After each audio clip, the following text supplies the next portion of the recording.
in this fabulous hangar with lots of old aircraft in it. And as a former pilot, I love being in this environment. But we tend to forget that a lot of what Vladimir Putin is doing, he controls all of the media.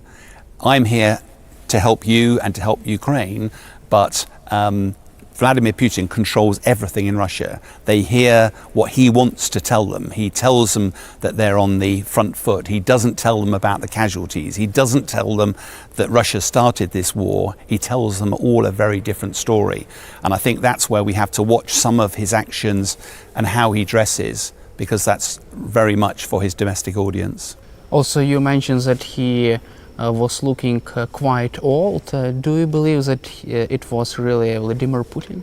I know there are lots of people who suggest that there may be doppelgangers, 2 or 3 or 4 Vladimir Putins. I don't like getting involved. I'm a military man. Does it make any difference to the strategy? No, it doesn't. I think if you were a soldier on the ground and you had met Vladimir Putin before, and then another Vladimir Putin arrived, you'd know it was not the real one. And that, I think, would be very difficult because the rumors would spread quickly. I do recognize that Vladimir Putin needs to protect himself. He knows that he may well be an unpopular leader within the military, because the military are the people who have lost a lot of lives. The way that the Russian forces fight on the front line means that they accept massive casualties, but it does deliver advancement on the battlefield. A lot of soldiers will have lost a lot of friends, a lot of colleagues. So I suspect Vladimir Putin would want to be very careful if he visited the front line with soldiers, with guns, with bullets. He would not want to give anybody the chance to wreak revenge against him. From your perspective, I have discussed this issue with many former military leaders, experts. From your perspective, does Vladimir Putin regret invading Ukraine? I think that's a really good question.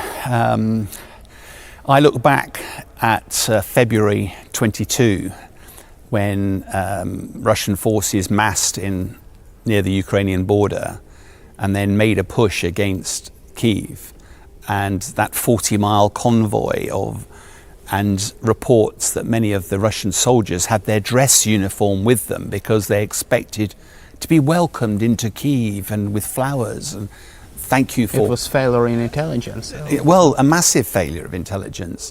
And that would have been very humiliating for President Putin. He always called it that special military operation. And what we saw is the war has moved backwards and forwards. But what is clear now is that President Putin is securing that land bridge of the 4 regions of the Donbass, Donetsk, Luhansk, Zaporizhia and Kherson, linking to Crimea. And that gives much more security for the vital port of Sevastopol for Russia. I think if you look back, I think Russia would not have expected 3 years on to still be fighting. But I think Vladimir Putin sees his place in history. In his offices, there are big statues of Peter the Great and some heroes of the former Soviet Union. I think he sees his place in history as retaking some of those nations that were once the Soviet Union.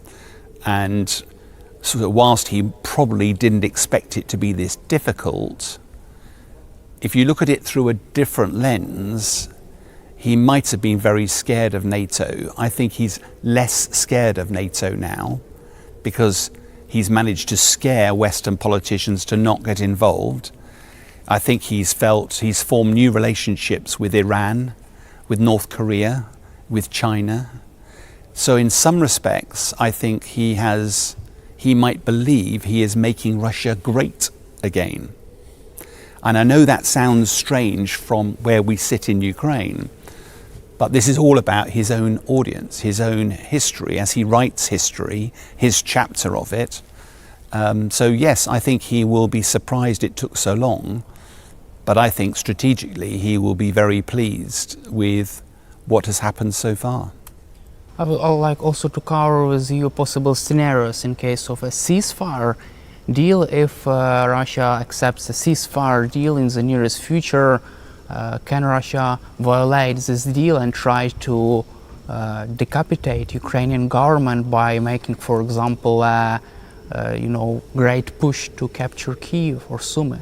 I think the question here is, it's one thing having a ceasefire, it's quite another how you provide the security environment to stop Russia doing this again.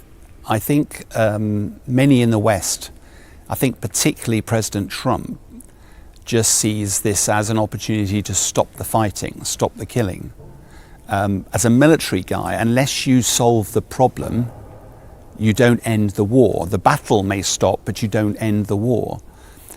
And last time I came to Ukraine in October, I was reminded several times that this war didn't start in 2022. It didn't start in 2014. Russia in various forms has been attacking Ukraine for 300 years and trying to destroy its people, its language, its culture, its civilization.